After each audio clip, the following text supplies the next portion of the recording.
senior government officials, members of the diplomatic corps, and development partners. On behalf of the National Assembly and on my own behalf, I welcome all of you to the National Assembly.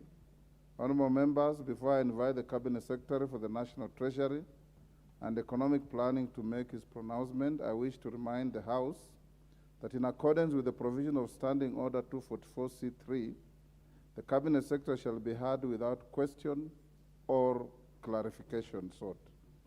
Further, the provisions of the Parliamentary Powers and Privileges Act 2017 do apply to the Cabinet Secretary during this sitting. Not all Cabinet Secretaries present, but only the Cabinet Secretary for the Treasury and Planning. Honorable members, I now interrupt the business of the House to allow the Cabinet Secretary for the National Treasury and Economic Planning to make public pronouncement on the budget policy highlights and revenue-raising measures for the national government for the year 2023-2024 and the medium term. Cabinet Secretary for the National Treasury and Economic Planning, Professor Njuguna Ndung'U, CBS, you may now proceed. The floor is yielded to you.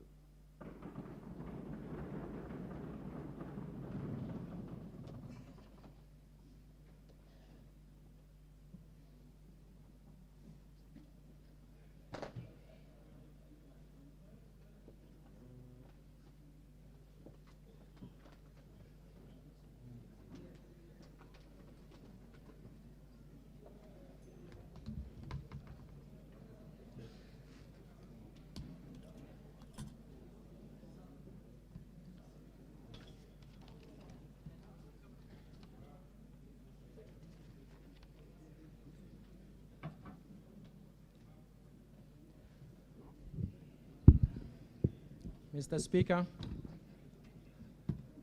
it is a great honor and privilege for me to present to this august House and to the people of the Republic of Kenya the first budget of the Kenya Kwanza administration under the... Order, members.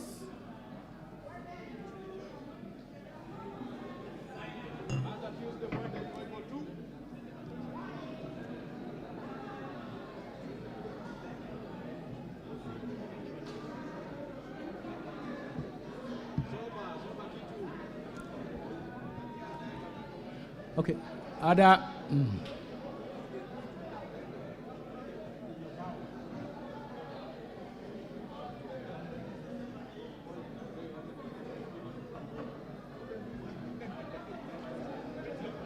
Minister, proceed. Thank you, Mr. Speaker. It is a great honor and privilege for me to present to this august House and to the people of Kenya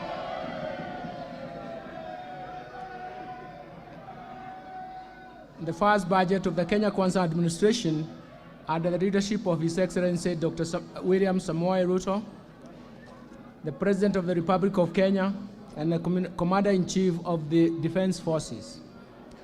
I do this in compliance with the Standing Order number 241 of the National Assembly and Section 40 of the Public Finance Management Act of 2012 that requires the Cabinet Secretary for the National Treasury to make pronouncement of the budget policy highlights and revenue-raising measures to the national government. This being the first budget following the conclusion of the general election held in August 2022, allow me to congratulate all the honorable members who were re-elected and those who are serving for the first time in this august House. I look forward to working closely with all of you as we implement the bottom-up economic transformation agenda designed to achieve a sustained economic recovery for improved livelihoods for all Kenyans. Before I proceed, Mr. Speaker, allow me to take this opportunity to express my deep appreciation to His Excellency, the President for appointing me to the Cabinet Secretary, to the position of the Cabinet Secretary of the National Treasury and Economic Planning and entrusting me with the honor of overseeing the management of macroeconomic policy and public financial management for this great nation. I also wish to extend my sincere gratitude to His Excellency the President for his wise counsel during the preparations of this budget policy highlights and revenue-raising measures that will lay a strong foundation for our socio-economic transformation. Mr. Speaker, the financial year 2023-2024 budget has been prepared against a background of a challenging external and domestic environment. In addition, the COVID-19 pandemic, Kenya has, over the past years, suffered and also a series of devastating negative and persistent shocks that include the worst drought in decades, as well as adverse spillover effects of the conflict in Eastern Europe and a tight global financial market condition. The combination of all these negative and continuing shocks are what we describe as a perfect storm that has confronted this new administration. The extreme climate change events have emerged as key drivers of food security and increased cost of living. Indeed, our people are currently confronted with increasing higher prices of basic foods, commodities, energy, and transport. This calls for urgent and decisive interventions, especially on our supply side response. Mr. Speaker, in fulfillment of the requirements under the Constitution on public participation, we accorded Kenyans an opportunity to share their views on issues that needed to be addressed in this budget. Mr. Speaker, we received from many Kenyans proposals and suggestions that have informed the priorities outlined in this budget statement. The key concerns raised by the public can broadly be clustered around 5 issues. 1, the high cost of living. 2, the high cost of unemployment. 3, and this is mostly among the youth. 3, the high tax burden. And 4, the wastage of public resources. And finally, the high public debt. Mr. Speaker, having listened carefully to the concerns from the public and taking cognizance of the socio-economic and environmental challenges facing the country, the budget policy highlights seeks to provide solutions to the said concerns as we all work towards accelerating economic recovery. Proactively, the Kenya Kwanza government has begun the journey to bring down the cost of living and improve the livelihoods, while at the same time fostering a sustainable, inclusive economic transformation. The government has taken the long-term sustainable approach of subsidizing production of goods instead of consumption to respond to the rising cost of living. In this regard, the government has instituted immediate interventions that are aimed at providing short-term solutions to the high cost of living, while at the same time building a momentum for the long-term economic vibrancy and transformation. In particular, the government has covered the following areas. First, through the e-voucher fertilizer subsidy program, availed to 6 million of 50 kilogram bags of subsidized fertilizer worth 15 billion that are retailing at a cost of 350 per bag, a reduction from the market price from 6,500 per bag, representing a subsidy of Kenya shillings 3,000 per bag. So far, the government has registered 5 million farmers nationwide and issued over 2.5 e-vouchers to registered farmers. As a result, Kenyan farmers have been able to plant at price at least 200,000 additional acres of food this year and used 2 million more kilograms of seeds, and that is expected to improve the agricultural yields. Second, the government has granted duty waivers for importation of key food products such as white maize, rice, yellow maize, soya bean meal, assorted protein concentrates, and feed additives effective from 1st February to 6th February, 1st February this year to 6th August 2023. This has been done in order to bridge the food stocks deficit and will lower the cost of food prices. As a result of the drought, the mitigation measures and the climate adaptation programs, the government initiated a national tree planting campaign that seeks to enhance our national tree cover from 12% to 30% through a target of planting 15 billion trees by 2032. In addition, the government has initiated new dam constructions to address the drought concerns and ensure Kenya has enough harvested water to facilitate a water management strategy for irrigation and food production.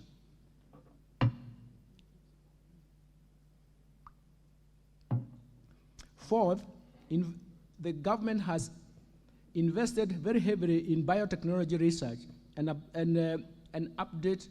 uptake of drought-tolerant crops to promote food security, particularly in marginalized areas.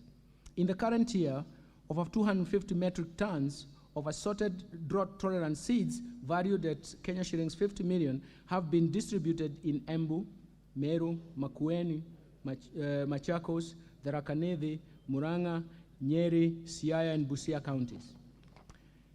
Fifth, the government has reformed the National Health Insurance Fund to meet the urgent needs of Kenyans at the bottom of the socio-economic structure by actualizing its purpose as a social medical insurance facility.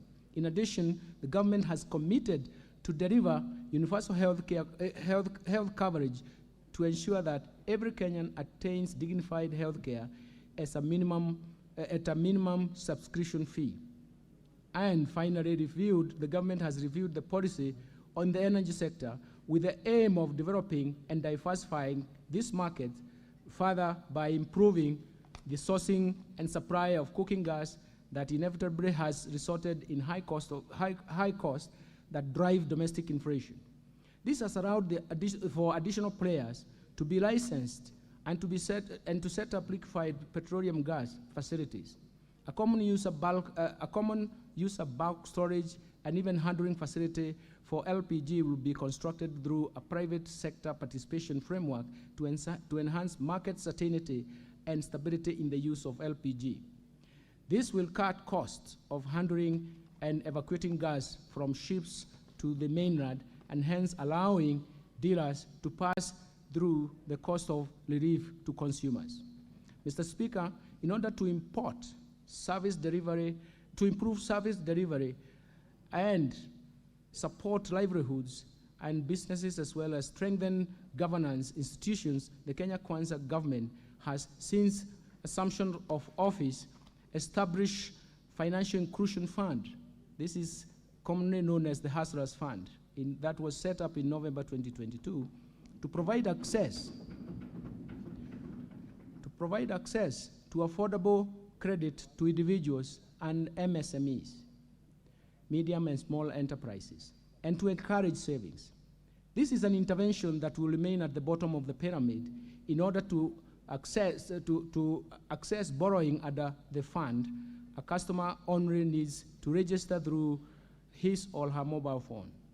Since the launch of the first product, the Hustler Fund Personal Loan Fund, the government has invested a total of 11 billion shillings. This money has been revolving within the fund, providing low interest rate at 8% per annum, and so far 16.07 million Kenyans, of which 7.1 million are repeat customers, have actually accessed the fund. So far, 30.8 billion has been borrowed from this revolving fund. In addition to borrowing, the fund is designed to encourage savings. To date, 1.5 billion has been saved as a mandatory savings, while Kenya shillings 17 million has been saved on a voluntary basis. We have witnessed a phenomenal growth in the number of transactions that currently stand at 43.5 million transactions. The largest number of the times a single customer borrower has borrowed from the fund is about 50 times, indicating strong traction of the Hustlers Fund. To further empower the medium and small enterprises, the government on 1st June 2023 launched the second product of the Financial Inclusion Fund that is aimed at facilitating Kenyan access funding through groups. This follows the phenomenal success of the personal loans products under this initiative, and this will allow lending groups such as chamas and SACCOs and SACCOs. The groups can now borrow loans from between 20,000 shillings to 1 million shillings. Third, we have redesigned the competence-based education curriculum to make it responsive to our education needs. And fourth, I've employed over 30,000 teachers in a historic and unprecedented drive to improve the national teacher-pupil ratio and enhance performance. Fifth, government has introduced new funding model for higher education that will make the universities and technical training fully inclusive, financially self-sufficient, and also capable of competing with their peers globally while contributing to our national socio-economic transformation. Sixth, the government has established the National Open University in order to make higher education inexpensive, affordable, accessible, inclusive, and attainable to all. The university will create its charter before the end of this month, that is June 2023. Seventh, the government has launched several affordable housing projects across the country, translating to about 36,000 housing units in just 8 months.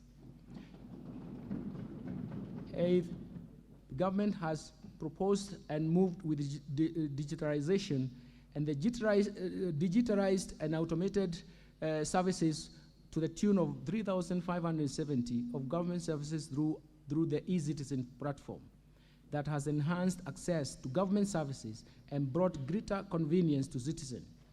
The government targets to bring on board close to 5,000 services on the eCitizen platform by the end of 2023.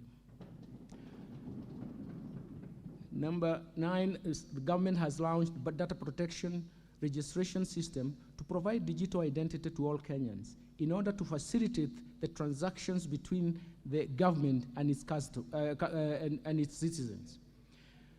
Finally, returned the port operation from Mombasa and Naivasha to Mombasa, returned the port operations from Nairobi and Naivasha to Mombasa in order to revamp the coastal economy and give importers, especially the business community, a choice on cargo clearance. The government has introduced a G2G, a government-to-government arrangement for oil importation to provide a longer-term supply of fuel and ease the monthly demand of US dollars in a situation where global dollar shortage was ensuing. Government has also appointed 4 Court of Appeal judges and 2 judges of the Environment and Land Courts in line with the recommendations of the Judicial Service Commission to strengthen the judiciary. Further, the government escalated the actualization of the judiciary fund that will increase the allocation of resources towards enhancing the access to justice. And finally, the government has enhanced the independence of the National Police Service by granting them financial autonomy as envisaged in our Constitution.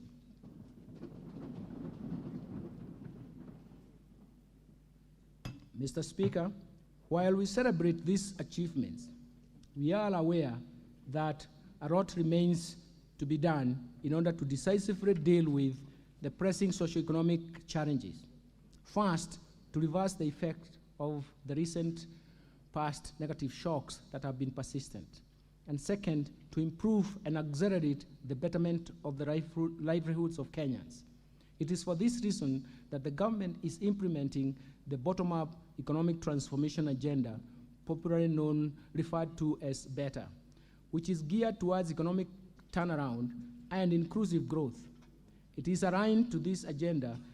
It is in alignment to this agenda for this year's budget theme carries that spirit.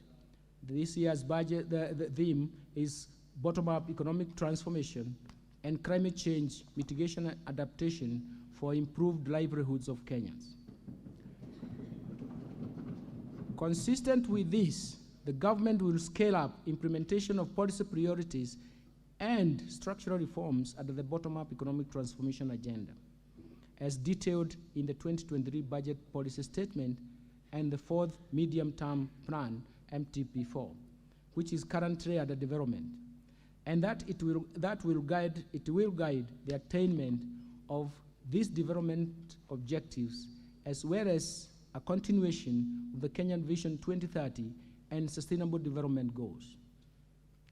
The strategy will involve increasing investments in 5 strategic sectors that have the largest impact and linkages to the economy, as well as on household welfare as the starting point.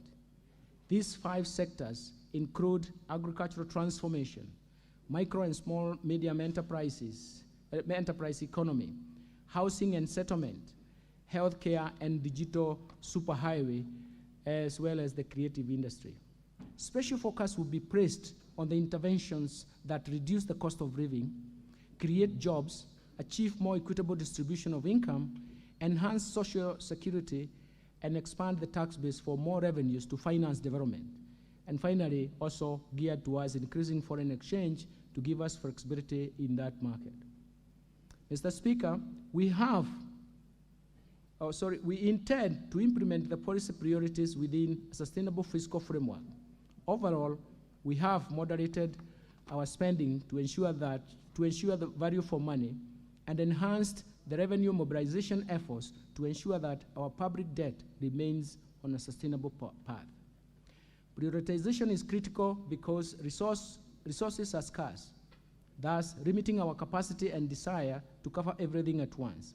In this regard, the budgeting process for the priority programs under the bottom-up economic transformation agenda will be managed through a value chain approach. This has ensured that the resources located along the value chain are allocated to all the components along the value chain, thereby eliminating duplication of roles, removing any funding gaps, and enhancing efficiency in the use of available budgetary resources. Mr. Speaker, it is now my privilege and honor to present the economic and fiscal policy underpinnings the government's bottom-up economic transformation agenda for improved livelihoods to Kenyans. Thereafter, I will broadly outline the proposed resource allocations and revenue-raising measures that the government will implement in the financial year 2023-2024 budget. But before I proceed to elaborate on programs, let me start by highlighting the economic context in which this budget has been prepared. Let me start with economic policy context and focus on the global economy. Mr. Speaker, the financial year 2023-2024 budget has been prepared against a background of increased uncertainties in the global economic outlook, reflecting continued geopolitical tensions, particularly the ongoing conflict in Eastern Europe, and the pace of monetary policy tightening amidst concerns about financial sector stability in the advanced economies. As a result, the global economic growth is projected to slow down to 2.8% in 2023 from 3.4% in 2022. Economic prospects are also expected to slow down across regions and countries. Nevertheless, the commodity prices in the global markets, particularly oil and food, have been easing due to improved and functioning supply chains. Let me turn to domestic economy. Mr. Speaker, on the domestic scene, the economic growth for 2022 slowed down to 4.8% from 7.6% in 2021 due to adverse impact of the multiple shocks that affected the economy. Kenya's growth in 2022 was supported by growth in the services sector, while the agricultural sector contracted for the second consecutive year due to the prolonged drought effects, but that also contributed to a slowdown in the growth of manufacturing sector, as well as that of wholesale and retail trade sectors. Mr. Speaker, the economy is expected to rebound and expand by 5.5% in 2023, up from 4.8% in 2022. And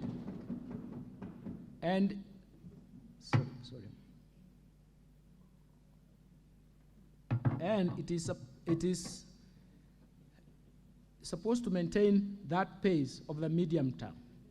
The growth will be supported by a broad-based private sector-led growth, including continued strong performance of the services sector and the recovery from the agricultural sector due to improved weather conditions during the March-May rainy season. This growth outlook will be reinforced by interventions being implemented by the government under the bottom-up economic transformation agenda that include the provision of subsidized fertilizer and seeds to farmers during the planting season. Further, economic activity is expected to improve and drive aggregate demand expansion as the international community, international commodity prices is coupled with improved exports and resilient private sector consumption, as well as the ongoing public-private investments. Mr. Speaker, the government will continue to support economic recovery by pursuing prudent macroeconomic policies geared towards reducing debt vulnerabilities and supporting sustainable and inclusive development. Inflation rate has remained above 7.5%, which is the upper bound target since June 2022. This is driven mainly by high food prices and energy prices following the adverse weather conditions and high global oil prices, but also compounded by the pass-through effects from the domestic currency depreciation. In order to anchor inflation expectations, the Central Bank of Kenya, through Monetary Policy Committee, tightened monetary policy during the last 1 year by raising the central bank rate to 9.5% in March 2023 from 7.5% in May 2022. This monetary policy action, together with improved agricultural production occasioned by the long rains and supported by fertilizer subsidy program and the ongoing importation of key food items, particularly maize, cooking oil, rice, sugar, at a duty-free window, are expected to ease the domestic prices and basic food items. Already, the inflation pressures are easing with inflation rate at 8% in May 2023 from the highs of 9.6% in October 2022. Inflation rate is expected to return to the target range within the second quarter of financial year 2023-2024. Also, in addition, credit to the private sector has grown by 13.2% in the last 12 months to April 2023, and this is supporting economic activity. Most sectors of the economy continue to receive positive credit flows. Mr. Speaker, to further anchor inflation expectations, the Central Bank of Kenya will continue to implement reforms outlined in the White Paper on modernization of the monetary policy framework and operations that are aimed at enhancing the effectiveness of monetary policy formulation and implementation to prevent monetary policy falling behind the curve. These reforms include refining macroeconomic forecasting frameworks in line with the changing structure of the economy, improving the functioning of the interbank market to strengthen monetary policy transmission, and continued improvements of communication on monetary policy decisions.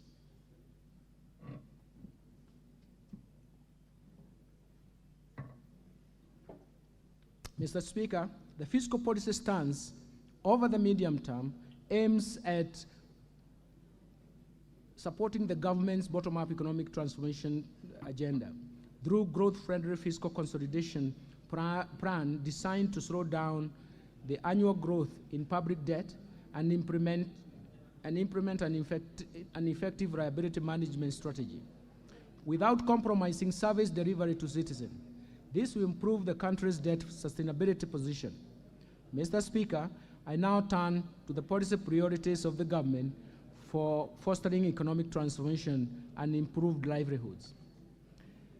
The policy priorities and structural reforms for improved livelihoods start with the bottom-up economic transformation agenda. Mr. Speaker, this year's budget places special emphasis on priorities at the bottom-up economic transformation agenda, which is detailed in 2023 budget policy statement that was approved by this House in March 2023. This agenda is premised to address the challenges of the economy is facing, to stimulate economic recovery, bolster resilience, while building on the success realized over time. The strategy will involve increasing investment in at least 5 sectors envisaged to have the largest impact and linkages to the economy, as well as on household welfare. The priority programs are classified under 2 categories, namely the core pillars and the enablers that aim at the creation of a conducive business environment for socio-economic transformation. Mr. Speaker, as indicated earlier, in this statement, the core pillars include agricultural transformation, micro, small, and medium enterprises of the economy, housing and settlement, healthcare, and digital superhighway, and in creative industry.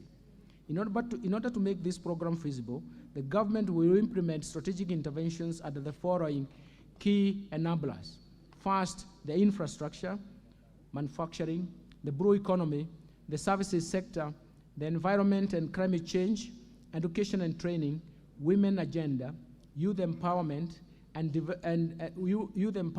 development agenda, social protection, sports, culture and arts, as well as the governance. Mr. Speaker, in order to realize the aspirations of the bottom-up economic transformation agenda, the government will first continue to maintain macroeconomic stability and enhance the security to foster and secure conducive business environment for all Kenyans and their investment. Second, the government will intensify national infrastructure development and connectivity of roads and port, energy and fiber optic infrastructure to lower the cost of movement of people and goods, lower the cost of doing business, thereby enhancing profitability of businesses. Third, the government will enhance investment in key economic sectors for broad-based sustainable economic recovery by promoting agricultural transformation, growth in manufacturing, environmental conservation and water supply, food security, climate change mitigation and adaptation, tourism recovery, and sustainable land use and management. In this regard, food security and climate change will also become a focal point for policy formulation going forward. Fourth, the government will expand access to quality social services in health, education, and appropriate social safety nets for the vulnerable population. And finally, the government will support youth, women, persons living with disabilities through government-funded empowerment programs that leverage on partnership with private sector organizations. Mr. Speaker, the government, under the support of the development partners, is implementing a program that aims at boosting revenue mobilization to reduce total expenditures as a percentage of GDP, thereby providing growth-friendly fiscal consolidation plan designed to slow down the annual growth of public debt and implement an efficient liability management strategy, without, at the same time, compromising service delivery to citizens. The fiscal consolidation plan targets to gradually reduce the fiscal deficit, including grants, from 6.2% of GDP in the financial year 2021-2022 to 5.8% of GDP in the financial year 2022-2023 to 4.4% of GDP in financial year 2023-2024, and further reduce the fiscal gap further to 3.6% in financial year 2025-2026. Mr. Speaker, we are truly grateful as a nation to our development partners who have, over the years, provided financial resources to support the implementation of government programs, government policy, as well as structural reforms. In particular, allow me to single out the multilateral institutions, specifically the World Bank and the International Monetary Fund, the European Union, the African Development Bank, and the many bilateral donors, institutions, and governments that have walked the journey of socio-economic transformation with Kenya. Mr. Speaker, Kenya has continued to successfully implement the Extended Fund Facility and Extended Credit Facility, EFF and ECF arrangements supported by the IMF, the International Monetary Fund. We concluded the 5th review of the program in May 2023, and we agreed on the augmentation of access under the program of 75% of the quota, that is SDR special drawing rights for 407 million.1, or which is about US dollar 44.3 million dollars, an extension of the duration of the EFF, ECF arrangement by 10 months to April 2025 to allow sufficient time for meeting the program objectives, and on a new 20-month Resilience and Sustainability Facility, RSF, arrangement that will allow us to access 75% of our quota that will run parallel with the EFF, ECF program arrangements until April 2025.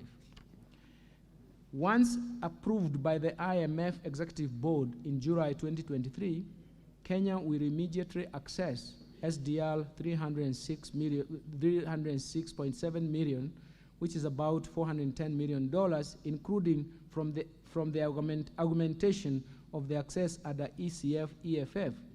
This will bring the cumulative IMF financial support disbursed under the EFF, ECF program arrangements to SDR 1.509 billion, or about $2.017 billion. And for us, that's why we are appreciative of this multilateral institution. The government will also access additional SDR 407.1 million, about 443 million under the new 20-month Resilience Sustainability Facility arrangement upon successful next review. Mr. Speaker, when combined with RSF support, the cumulative IMF commitment to Kenya will be about SDR 2.633 billion, which is about $3.52 billion by April 2025.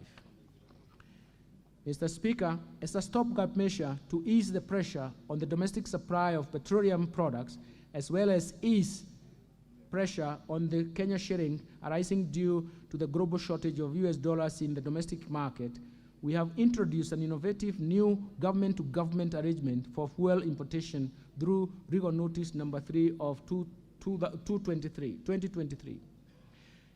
That Regal Notice allows us to import the importation of petroleum products by private sector through the current open tender system, OTS. To date, the monthly importation of petroleum products is approximately 740,000 metric tons, of which 60% is consumed in the domestic market, while 40% is for transit markets in the region. This product is currently paid for using United States dollars, which puts strain on foreign exchange availability and pressure on nominal exchange rate and ensuing exchange rate volatility in the market on a monthly basis. Mr. Speaker, to contain the pressure of the US dollar availability in the market, as well as exchange rate volatility on a monthly basis, the government entered into a memorandum of understanding with governments of oil-producing countries under which framework agreements have been signed with petroleum exporting companies for the supply of petroleum products on extended credit period of 180 days. The objective of this arrangement is first to ease the monthly demand of the US dollars in the foreign exchange market that is driven by petroleum imports, and by extending time required to source the US dollars from the current 5 days to 180 days. Second, to allow space to activate the interbank foreign exchange market and thus stem currency speculation, it was necessary to enter into this program that we intended to reduce the cost of petroleum products by lowering the economies of, leveraging on the economies of scale that arise from having longer supply contracts up to 270 days with potential suppliers. And fourth, we wanted to make sure that we avoid supply disruptions by safeguarding longer-term supply contracts for petroleum products. And finally, it has allowed us to structure, in the future, to structure the fuel pricing mechanism that will be dependent on market conditions. Currently, the fuel pricing mechanism coordinates expectations of price revisions on the 15th day of every month, a situation that does not reflect appropriate market conduct, as well as encourage diverse market development paths in this subsector. I now turn to climate change mitigation and adaptation. Mr. Speaker, the climate change has become a pressing issue globally. Like other economies, Kenya's economy is vulnerable to its ravaging impacts. Indeed, we have just come out of the worst drought in 40 years, which has claimed lives of people and livestock, while at the same time threatened the livelihoods of millions of Kenyans. Given our vulnerability to climate change, it is imperative that we build a more climate-resilient economy. For this reason, the government has stepped up climate adaptation and mitigation efforts, including green energy, smart agriculture, decarbonized manufacturing, e-mobility, and green building. All these are aimed at the attainment of zero carbon by 2050. The government has committed to secure our future and to achieve a clearer and safer environment for all Kenyans by reducing greenhouse emissions, halting and reversing deforestation, biodiversity loss, and land degradation. In this regard, issues of climate change, mitigation, and adaptation have been mainstreamed in all government programs and across all levels of government. As part of drought mitigation measures and the climate adaptation program, the government is implementing a national tree planting campaign, which is championed by His Excellency the President and seeks to enhance our national tree cover from 12% to 30% by year 2032. This will entail planting at least 15 billion trees over that period.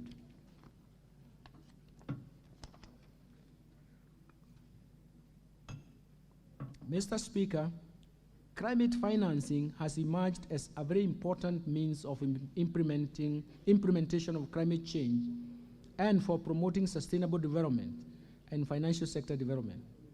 To enhance financial flows from the Green Climate Fund, GCF, the government will continue to implement National Green Climate Fund strategy, which provides an elaborate framework of coordinating and attracting resources from the Green Climate Fund. The government will also implement financing locally led climate action, we call it FROCA, program in collaboration with county governments and development partners to manage climate risks. Further, to support our climate change efforts and characterize additional climate finance from other official and private partners, we have agreed with the IMF on a new 20-month resilience sustainability facility arrangement that will run in parallel with the current program arrangement until April 2025. Mr. Speaker, the government last year committed to fast-track the enactment of Disaster Risk Management Bill and finalize the Public Finance Management, Disaster Risk Management Fund regulations. These are meant to strengthen the disaster risk management in the country, given that Kenya is predisposed to various disasters, some of which are exacerbated by the ravaging effects of climate change. These disasters often have a huge negative impact on the economy. I wish to report that the relevant departmental committee of this House is in the process of considering a registration on matters relating to disaster risk management.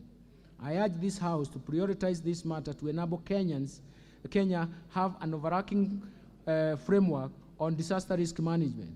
I will later be submitting to this House for consideration the Public Finance Management, into brackets, the Disaster Risk Management Fund Regulations 2023 that will enable the establishment of the Disaster Risk Management Fund.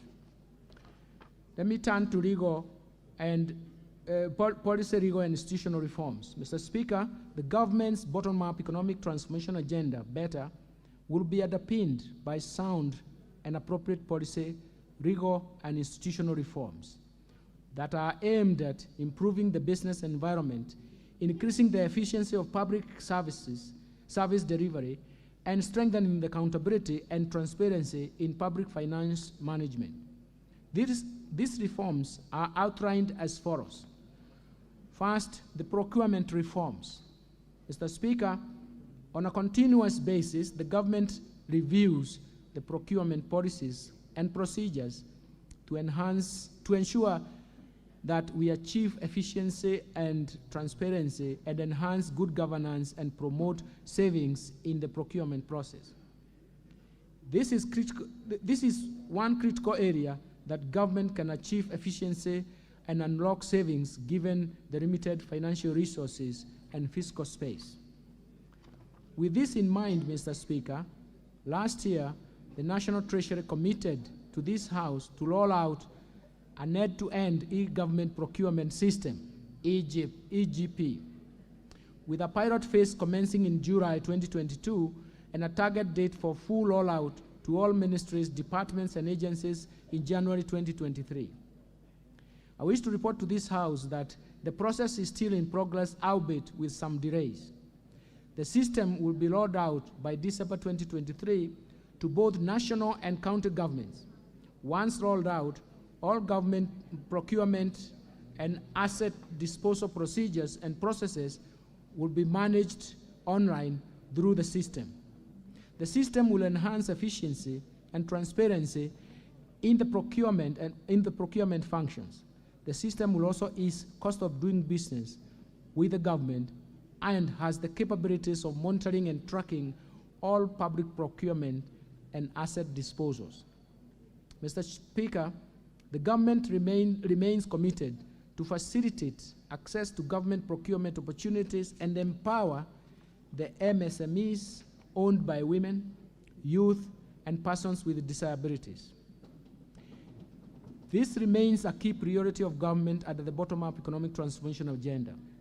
For this reason, the National Treasury has re-engineered the access of government procurement opportunities, AGPO, portal to enable real-time registration and monitoring. The National Treasury has also directed all procuring entities to ensure prompt payment of all contracts successfully implemented under the AGPO that will enable businesses owned by the target group access liquidity promptly. Mr. Speaker, a large number of state corporations rely on the exchequer funding to service their payroll and other expenses. Over the years, bloated payrolls have remained a large burden to the exchequer, resulting in accumulated unserviced statutory obligations and also pensions liability running into billions of Kenya shillings. It has also been established that in most state corporations, a huge proportion of the staff complement comprises of support staff with a thin complement of technical staff. This gravely affects the core service delivery. To address this challenge, the State Corporations Advisory Committee, SCAC, will immediately embark on an aggressive program to rationalize staff establishment to keep them lean and strictly adhere to 70-30 ratio of technical staff to support staff. In addition, the National Treasury shall henceforth only approve budgets for hiring staff for only state corporations that have received approvals from the State Corporations Advisory Committee.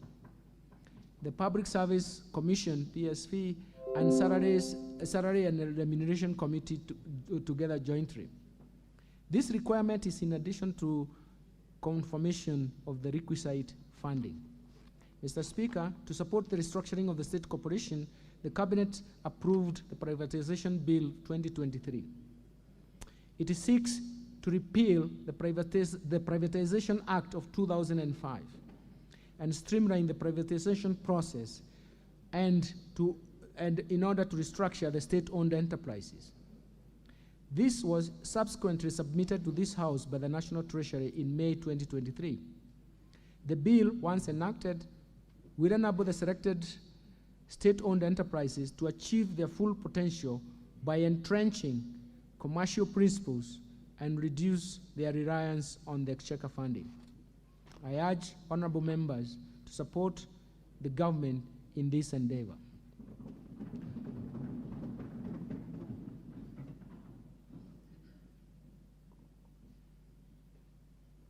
Mr. Speaker, in financial year 2022-2023, the government initiated a number of reforms in Kenya Power and Lighting Company, KPLC, and Kenya Airways, KQ, aimed at improving their efficiencies, reducing costs, and increasing revenues. To further enhance KPLC's financial sustainability, the government will restructure the balance sheet, mainly focusing on the huge loan balances, payables, and receivables. This will in turn address the current huge liquidity gap at KPLC. Towards this end, the government will implement a 4-point action plan focusing on, first, transfer of all transmission asset/stroke lines to Kenya Electricity Transmission Company, KETRACO. Second, the government will settle outstanding rural electrification schemes, RES operations, and maintenance costs, which has a deficit of 19.4 billion as of June 2022, and ensure that KPLC and Rural Electrification and Renewable Energy Corporation enter into a commercial contract for the future rural electrification schemes maintenance costs. Third, the government will develop and implement a turnaround strategy that includes the reduction of system losses from the current 22.4% to 14.4% by end of June 2025. Fourth, the government will establish a new governance structure of KPLC to give private sector stakeholders fair representation reflecting the company's shareholding structure. With regard to Kenya Airways, the government's policy stance is to turn around the airline and position it as a Pan-African carrier that will ensure it is run with profitability and sustainability objectives, eventually reducing the airline's dependency on budgetary support. Let me turn now to pending bills for the national and county governments. Mr. Speaker, the total outstanding national government's pending bills as of 31st March 2023 amounted to 537.2 billion, comprising of 450 billion for state corporations, semi-autonomous government agencies, and Kenya shillings 79.3 billion for ministries, departments, and agencies. During the same reporting period, the county governments reported pending bills of Kenya shillings 159.7 billion. The management of the pending bills is a challenge. In the public eye, will form an important benchmark, and in the public eye, it will form an important benchmark upon which the overall integrity of government style of financial management will be tested and judged. The delay in settling payments of pending bills has led to deterioration of financial positions of businesses, in particular micro and small medium enterprises, including business owned by women, youth, persons with disabilities. In view of the above, the National Treasury has prepared a cabinet memo requesting the cabinet to approve the establishment of a pending bills verification committee to carry out a thorough analysis of the stock of all pending bills and advice on how the bills would be settled. Once the outstanding pending bills are cleared by the verification committee, the National Treasury will direct all entities to ensure strict adherence to Public Finance Management Act of 2012 and clear pending bills as a first charge on the budget of the concerned entity in the subsequent financial years. Let me turn now to financial sector stability and development. Mr. Speaker, the banking sector remained stable and resilient in 2022. Deposits held by the sector increased by 12.3%, while pre-tax profits increased by 22.0%. On the other hand, gross non-performing loans for the sector stood at 13.3% in December 2022, a decline from 14.7% in June 2022. The need to build resilience and to exploit emerging opportunities has led to increased consolidation as well as regional expansion through acquisitions. This has led to strong institutions supporting the stability of the banking sector. The sector is therefore expected to remain sound and stable in 2023, building on the reform initiatives and buffers that have been built over the years. Mr. Speaker, in order to address consumer protection concerns arising from unregulated digital lenders, the Central Bank of Kenya introduced Digital Credit Providers Regulations 2022 that were approved in May 2022. They provide regulations and guidelines for the licensing and oversight of previously unregulated digital credit providers. I'm happy to report that by the end of March 2023, 32 digital credit providers have been licensed, while others are at different approval stages.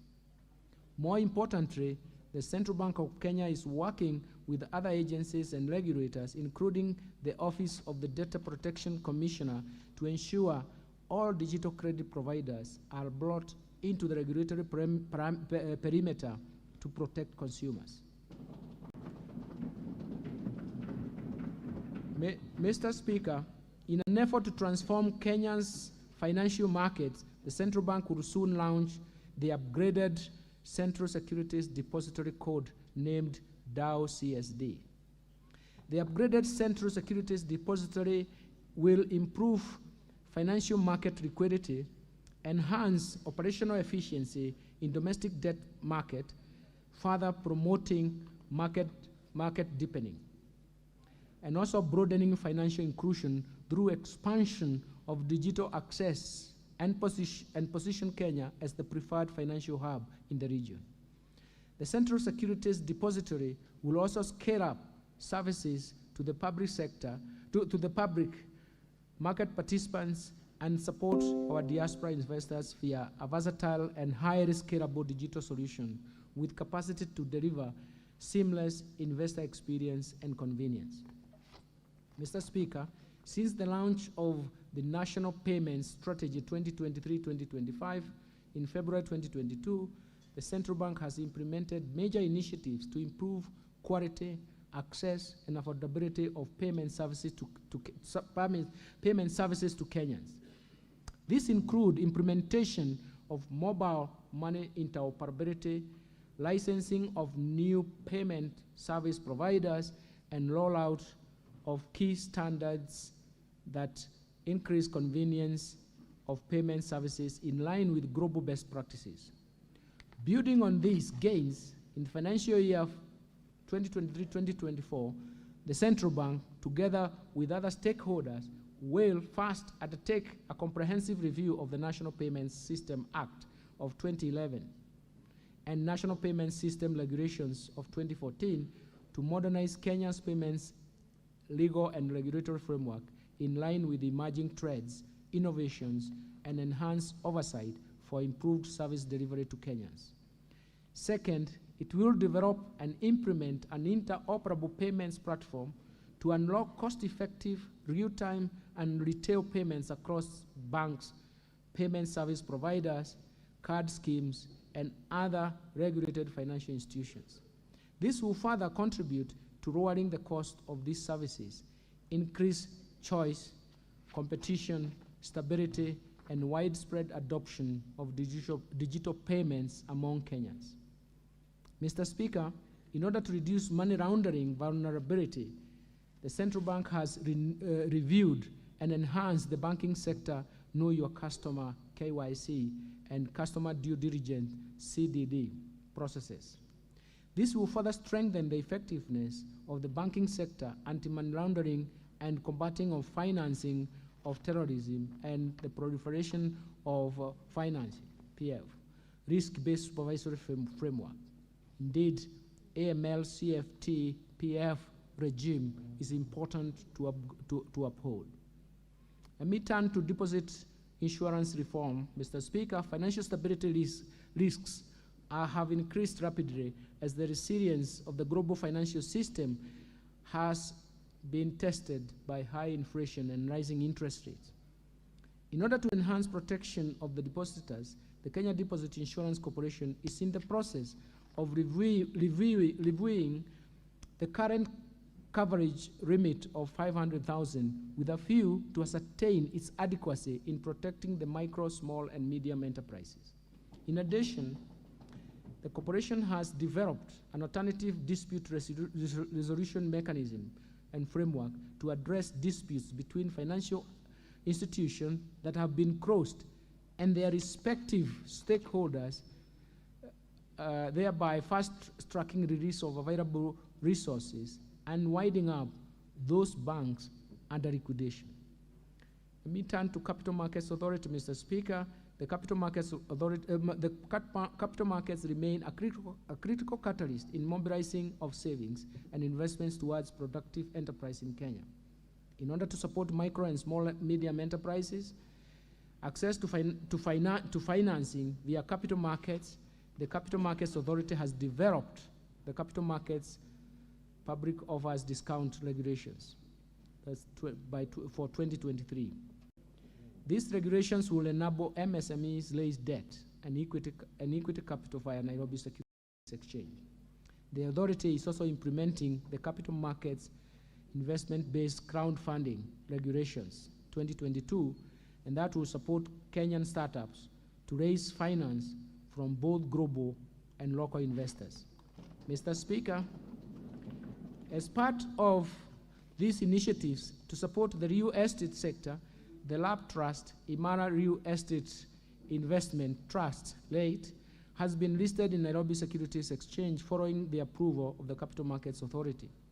This will provide investors with a unique opportunity to invest in a diversified portfolio of income-generating real estate assets.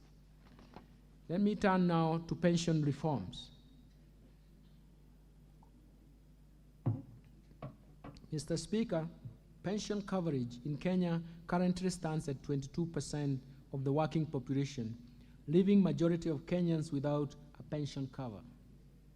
This underscores the need to extend pension coverage to the informal sector, which constitutes the majority of our workforce.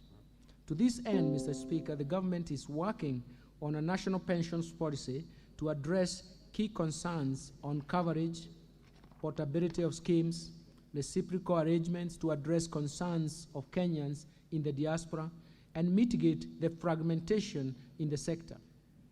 In furtherance of the ideals at the bottom-up economic transformation agenda, the National Treasury has established an innovative scheme, the Kenya National Enterprise Savings Trust, KNEST, with a focus on the population in the informal segment of the economy. In order to promote uptake of the scheme, we will deliberately form strategic partnership to facilitate voluntary pension contributions for individuals in this sector and to continue to explore options to provide diverse pension solutions for self-employed individuals.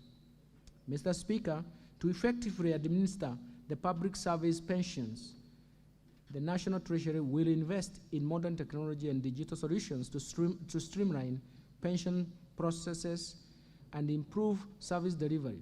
In this regard, public service schemes will provide user-friendly online platforms that allow the pensioners to access their pensions statements, make inquiries, and update their personal information conveniently. The government continues to implement public service superannuation schemes with the end goal of easing the burden of pension payments by the government. Let me turn to insurance reforms, Mr. Speaker. In the past 2 years, the insurance sector has grown by 3.36 billion shillings from a premium of 273 billion. The industry has also attracted investment from key multinational players. In order to further enhance the growth of the sector, the Insurance Regulatory Authority has rolled out a micro-insurance framework that will contribute to increase penetration coverage for the individuals with low incomes. The authority will strengthen private insurance's role in the universal health care coverage, promote crop and livestock insurance, as well as support insurance for MSMEs. Mr. Speaker, there are no deterrent measures under the Insurance Act to motivate accountability and observance of directors' duties as well as senior managers' professional responsibilities. To address this shortcoming, I have submitted to this House Insurance Amendment Bill 2023 to provide for offenses relating to the management of an insurer. In addition, the bill will contain other amendments aimed at enhancing the efficiency of the Insurance Regulatory Authority in regulating the insurance industry. Let me turn to SACCO societies reforms, Mr. Speaker. The SACCO industry is characterized by many small and medium-sized SACCOs that find it difficult to effectively compete in the deposit-taking and credit markets. To address this challenge, the SACCO Societies Regulatory Authority, SASRA, is working on amendments to SACCO Societies Act 2008 that will provide the licensing and supervision of shared SACCO services platform. This initiative will improve the efficiency and competitiveness of SACCOs through establishment of cost-sharing digital platform to enable small SACCOs achieve economies of scale, while at the same time mainstreaming regulatory compliance in a cost-effective manner.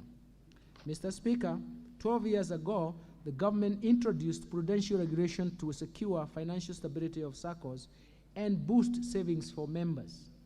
However, there has been a lack of a resolution mechanism for financially distressed SACCOs. In addition to addressing these challenges, the SACCO Society Regulatory Authority has proposed amendments to the SACCO Societies Act 2008 to provide for a framework for appointment of trustees to the Deposit Guarantee Fund for SACCOs in Kenya, DGF. Let me turn to Unclaimed Financial Assets, Mr. Speaker. The Unclaimed Financial Assets Authority Act does not provide for claimers to designate a beneficiary of their assets or to a cause of their choice, and therefore any claim must be paid to the claimant. To address this, I have proposed to amend the Unclaimed Financial Assets Authority Act so as to empower claimants to designate beneficiaries of the unclaimed asset or to a cause of their choice. Let me turn to ease of doing business, Mr. Chairman, and consumer protection. Mr. Speaker. Mr. Speaker, in order to ease the cost of business and minimize compliance costs for micro, small, and medium enterprises, the Competition Authority of Kenya will exempt MSE, medium and small enterprise sector from merger notifications, thus enabling startups, digital businesses, among others. Further, the authority will monitor and conduct surveillance audits specifically in the manufacturing and agro-processing sector so as to protect MSMEs from incidences and abuse of power, of buyer power. Second, implement codes of practice. The Competition Authority will implement codes of practice to ensure that MSMEs in the retail and insurance sectors are protected from powerful buyers. The Competition Authority will screen and investigate infractions such as suspected cartels or abuse of dominance conduct, such as excessive pricing, price discrimination, predatory pricing, margin squeeze, to ensure a level playing field. And the Competition Authority will actualize and initiate actualize the initiative area started with the National Assembly to address the issue of price fixing by professional services to make the fees competitive and improve the quality of services. On consumer protection, the authority will monitor and investigate emerging consumer issues on the utility sector, pharmaceuticals, digital financial services, e-commerce, insurance, aviation, and safety of basic commodities. In addition, the authority will seek redress through replacement or refunds to customers affected by dark commercial patterns, scams, fraud under the digital economy. Let me turn now to the fiscal framework. Mr. Speaker, the government fiscal policy for the financial year 2023-2024 and the medium-term budget aims at undertaking a growth-friendly fiscal consolidation plan to ensure debt sustainability. This will be achieved through improved revenue collection, primarily through to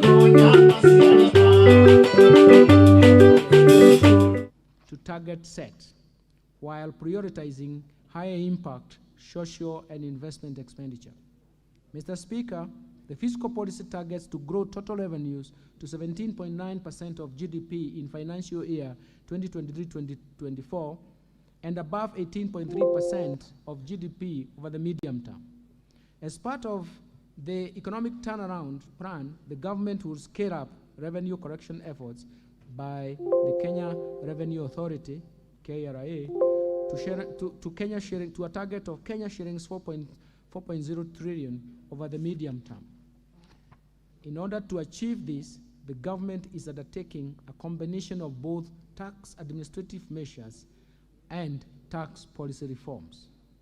Mr. Speaker, regarding tax policy, the government will implement the national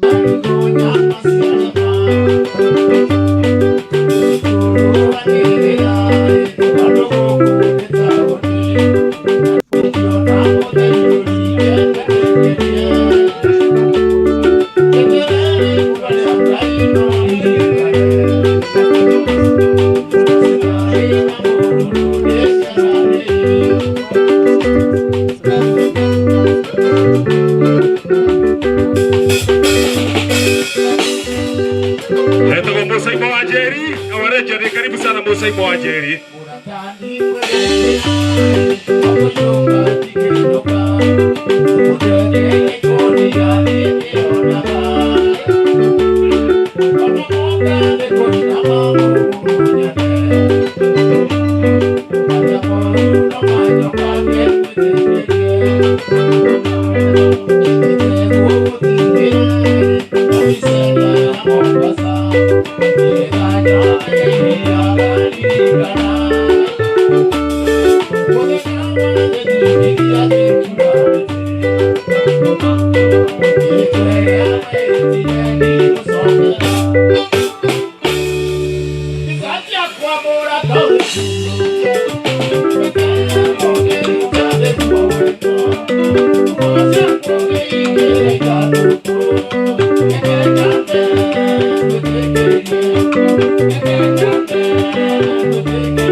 tũtingĩnyĩra mĩtĩ twaka twaria rwĩmbo mũtiracokia nĩkĩ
What is his last name?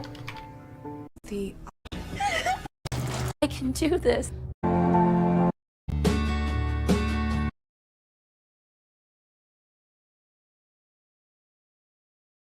Will they determine? It's probably this guy in your mind. To get the hell out. In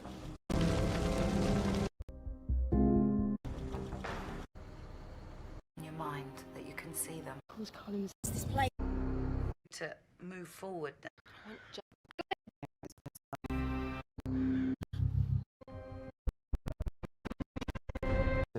Tell me what you can see. My mum. She's telling me not to come out. She's telling me to stay in here. It's dangerous out there. I'm scared. He's bleeding. Who's bleeding?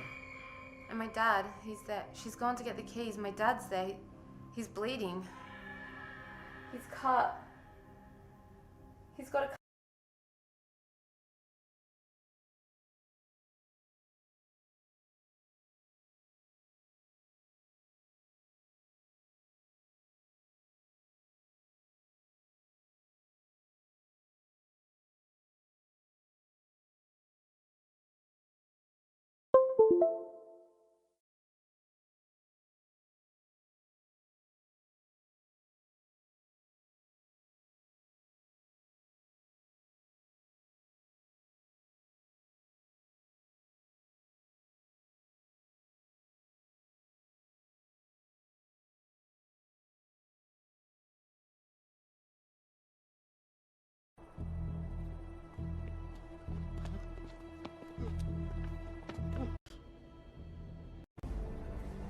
There was a fight. Yeah. A guy. She's not here, then where is she?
My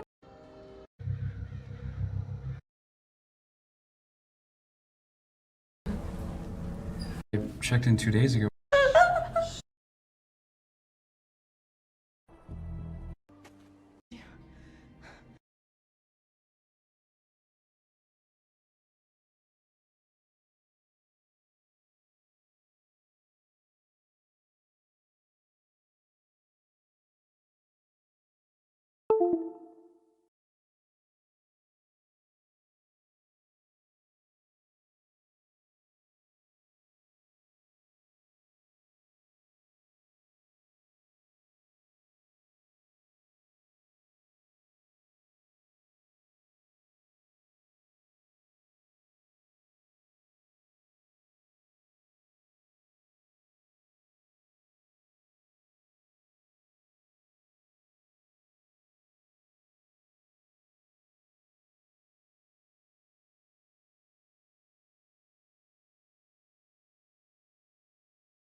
Mr. Speaker, in order to support our aspirations of attaining food and nutrition security, I propose to the National Assembly to effect budget allocations of shillings 49.9 billion to relevant programs in this budget.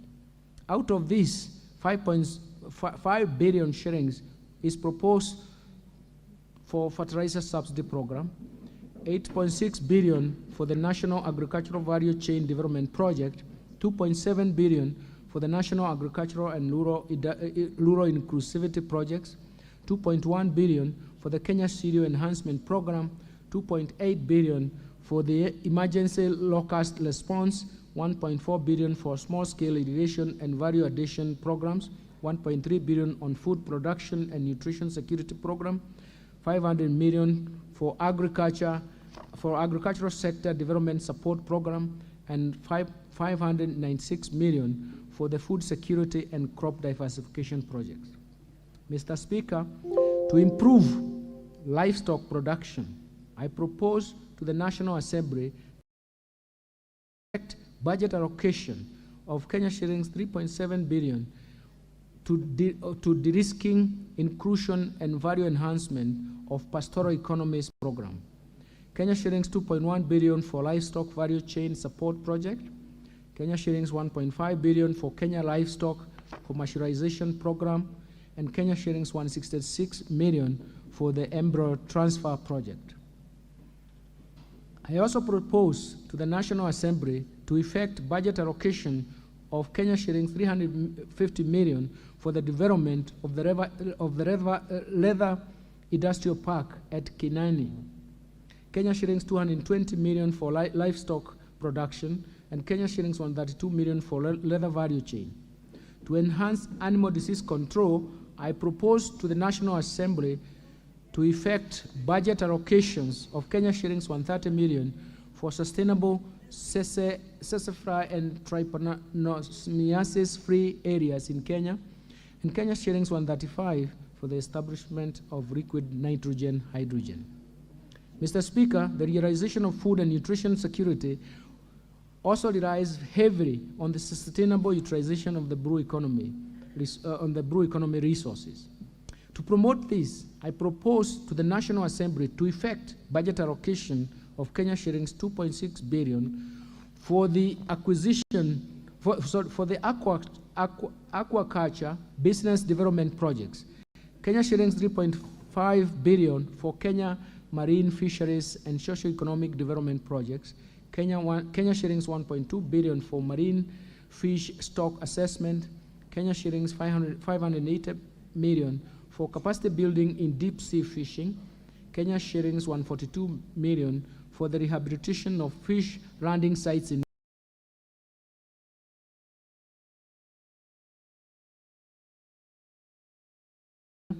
Kenya shillings 141.5 million for the aquaculture technology development and innovation